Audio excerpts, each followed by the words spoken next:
जब तप की अग्नि से जीवन तपता है और जब भक्ति सच्चे समर्पण से बदल जाए, तब प्रकट होती है माँ महागौरी, शांति और सौम्यता का स्वरूप लेकर।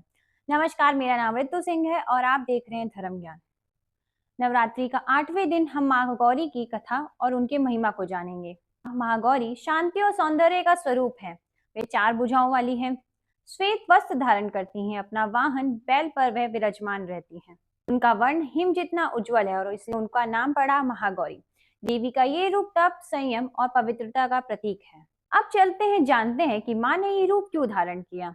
इसके पीछे 2 कहानियां हैं। पहली कहानी है कि कहा जाता है कि माँ पार्वती ने भगवान शिव को पति रूप में पाने के लिए कठोर तप किया। वर्षों तक हिमालय की गुफाओं में रहकर तपस्या करने से उनका शरीर कृष्ण वर्ण हो गया। उनकी इस अटूट भक्ति और धैर्य से खुश होकर भगवान शिव प्रकट हुए। उन्होंने गंगा जल से माता का अभिषेक किया और उनका स्वरूप तुरंत उज्जवल हो गया।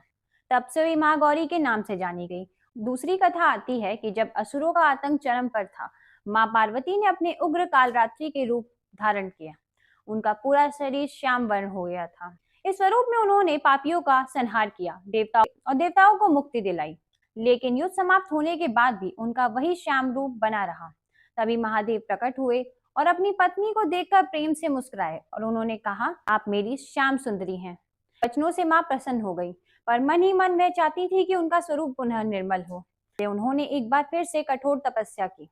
उनकी साधना से खुश होकर ब्रह्मा जी प्रकट हुए और बोले, हे देवी, यदि आप चाहें तो कैलाश पर्वत पर स्थित पवित्र मानसरोवर झील में स्नान कर। उस दिव्य जल से आपका स्वरूप पुनः श्वेत और उज्जवल बन जाएगा।